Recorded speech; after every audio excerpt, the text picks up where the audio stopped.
tell us, what do you think are the chances among the three candidates? Well, it's pretty much difficult to predict, and I would say that I do not have any crystal ball. We are seeing an unprecedented campaign where the different candidates have changed weeks after weeks. Now we are seeing two candidates, Emmanuel Macron and Marine Le Pen, who are into the political landscape, and they are there for the time being. Francois Fillon, the Republican candidate, is having some troubles with some simulations of fake jobs. So it would be extremely difficult to predict nowadays what is going to happen in the next couple of days or perhaps weeks. It is no surprise that some of the candidates are having some scandals, including Ms. Le Pen and also Mr. Fillon. And therefore, Mr. Cleppe, do you think these events are likely to play a major role in the final result while we are going to the first round of the election now? I think it's a little too early to tell. We can see that Fillon lost quite a bit of popularity as a result of the scandal, but then Macron actually is still there to secure the mainstream vote, so to speak.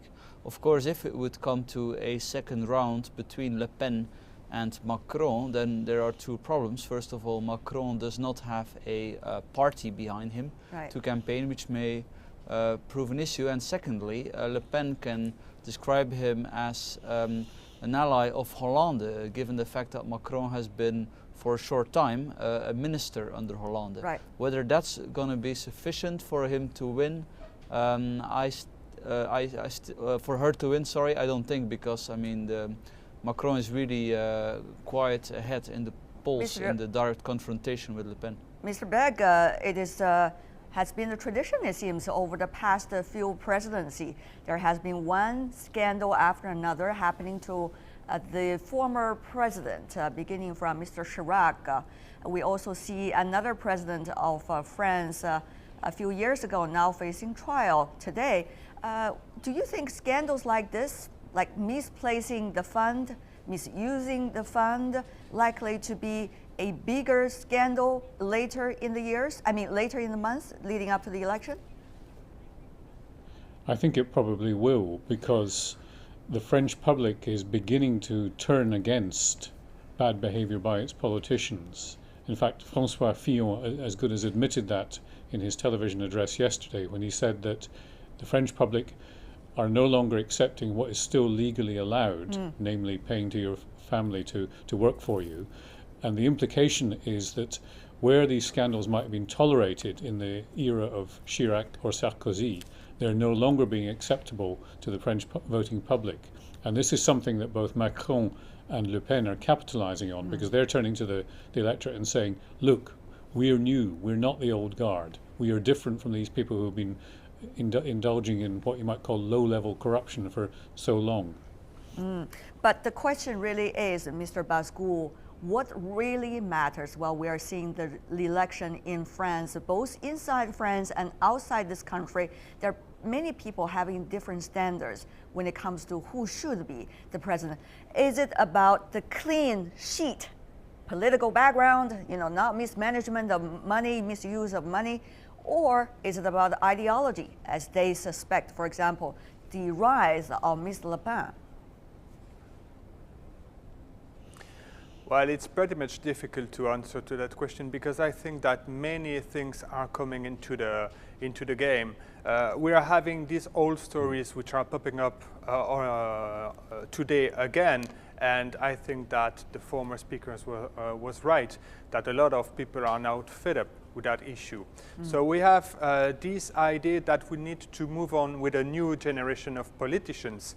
But if we have a look to what is proposed in France, we have indeed new politicians like Emmanuel Macron, but we have some sort of new politicians like Marine Le Pen, because she's representing someone potentially out of the system, but she's into the system. So faces are not that different in the end. And then there is going to be one clear debate about the ideology. Where do we want to go? And I think that one big division which is going to take place and play out into this election is whether we are retreating beyond our borders, whether we have a protectionist style approach, or whether we are pro-European. And here the two candidates, Emmanuel Macron and Marine Le Pen, are both presenting those two clear lines. Well, Ms. Pascouau, if I could just follow up on that, it is no secret that Ms. Le Pen takes pride in the success of presidential election for Mr. Trump and also applauded the Brexit by the UK. And therefore, she made her ideology absolutely clear. But the question is this going to be rewarding her, or actually is going to be more burden on her as we are seeing things are changing in the United States politically and also inside the European politics as well? Well, I think that people do understand now that Mr. Trump is implementing what he said he wanted to implement, which is something pretty much new in our political debate. Now we have to take into account the 144 proposals which have been tabled by Marine Le Pen and say to ourselves she's going to implement all of them. That's one element. Then after, we have to be clear about the fact that if we go down the protectionist route, we are going to pay a political and also an economic price. And I am not that sure that French people are willing to do so. Last but not least, the European idea is also clearly embedded into the French politics and into the French mindset. We do have, as all European countries have, Eurosceptics, and a lot of people are becoming more and more skeptics about Europe, but we do not have a big threshold of Europhobia, which is defended by the Front National. I see. Things you talk about President Trump, but we understand the U.S. President Trump is apparently not welcome in some of the other countries, even though that is a country leaving the European Union. UK, for example, the UK Parliament, recently the Speaker of the House of Commons, Mr. John Bercow, said he doesn't want Mr. Trump addressing the Parliament, I mean, the big-scale parliamentary meeting. Take a look at this. Before the imposition of the migrant ban, I would myself have been strongly opposed to an address by President Trump in Westminster Hall. After the imposition of the migrant ban by President Trump, I am even more strongly opposed to an address by President Trump in Westminster Hall. Well, that is coming from the Speaker of the House of Commons in the UK. Mr. Begg, you know more than I do. Probably this is the most frequent play, the soundbite coming out of the UK over the past 2 days. So is a connection with anti-globalization, a connection with protectionism, a connection with the break of the European Union for political candidates now in your neighboring country, France, necessarily going to be a plus? I think it is ambiguous for two reasons. One is that what Marine Le Pen has very successfully done is to marry the tradition of her father, which was a xenophobic right-wing party, with an anti-globalization rhetoric which appeals to different bits of France. Her anti-globalization rhetoric appeals to the areas such as northwest France or northeast France, where there's been significant industrial decline over the last 30 to 40 years. And that's old Socialist Party territory, whereas what her father's appeal was to the right wing of French politics in a very different tone, anti-immigrant, anti-Muslim. She's succeeding so far in putting these two together and creating a new ideology that is a combination of left and right. You heard that in her speech. But where Macron is being very clever in this is he's not only playing the European card that Yves mentioned before, he's also, in his speech at the weekend, emphasized again 3 key words in French political doctrine: liberty, equality, and fraternity. Right. He's trying to reassert those fundamental values that everybody in France has subscribed to for 200 years and more, since the French Revolution of 1789. But Ms. Begg, so it's pitting. It is a very interesting phenomenon, because we also see that with the tug of war going on inside the United States as well. On the one hand, you have some so-called urgency that has been propped up by the politicians, which to a certain extent also exist. But on the other hand, you have some of the fundamental beliefs that people have in their mind from day one of their life. So it seems that these two are entangled at this point. it's really up to the voter as to what they weigh as the most important for the moment, isn't it, Mr. Begg, briefly? It is. It is going to be difficult, but I think there's one big difference between France and the US, which is that the insurgent candidates, Macron and Le Pen, are representing a new wave of politics. The old guard is Fillon, who is very similar to Hillary Clinton, a second in command, somebody who is a whiff of scandal about them. So that's a very different approach to what you see in France. Right. Mr. Cleppe, exactly how much can France afford to leave the European Union? I mean, there are already a lot of headline stories going on at this moment. We just want to embrace all of these exhilarating topics, but at the same time, people want to be careful because we were wrong about Brexit. We were wrong about Trump being elected into the White House at the very beginning. So people don't want to be wrong again this time in France. But the question is, things are also evolving. So how much do you think France can afford and voters can afford about this? Are they thinking about their feasibility when they are voting, given the sophistication of French writers, French voters, at least for this generation? It would not be a good idea, I think, for France to leave the European Union. One of the things that Le Pen wants to do is to impose tariffs, but of course this would drive up prices for consumers.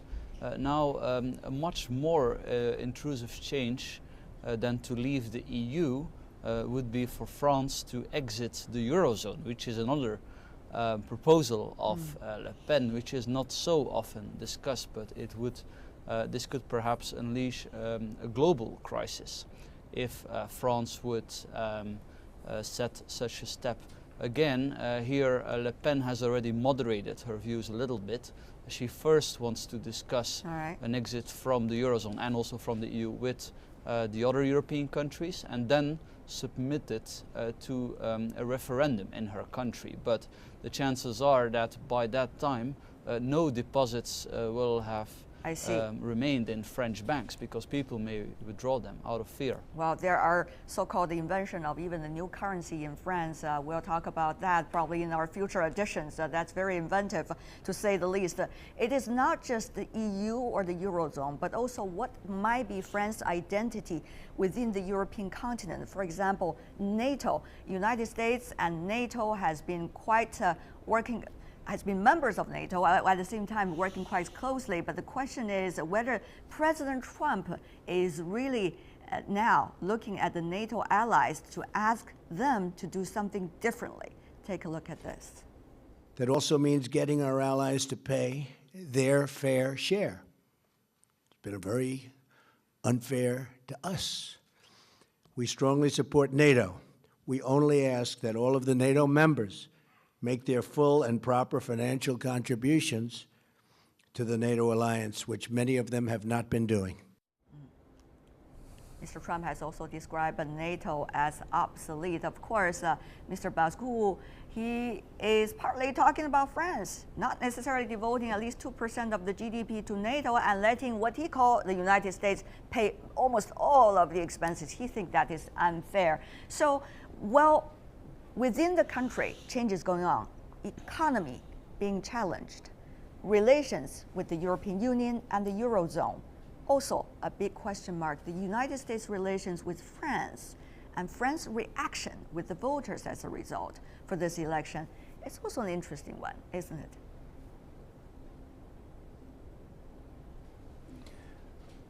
Well, I think that, if you may allow me, I would like just to come back on your previous question about the Euro and the Eurozone. Sure. We have to keep in mind that we are not there yet. We are not at a stage where Marine Le Pen has been elected French president. We have to keep in mind that there are going to be 2 rounds of elections. If she's likely to be in the first one, to win the first one, she will be in the second one, but her chances to become president are less significant. So before running the idea that she's going to be president, let's wait and see, and don't overestimate the results of the election. I think that French people are Eurosceptic. As I said, they are not Europhobic, and the majority of French people are not, to my understanding, willing to give Marine Le Pen the keys of the house. And if we say so, there's a third election that has to be factored in, which is a parliamentary one.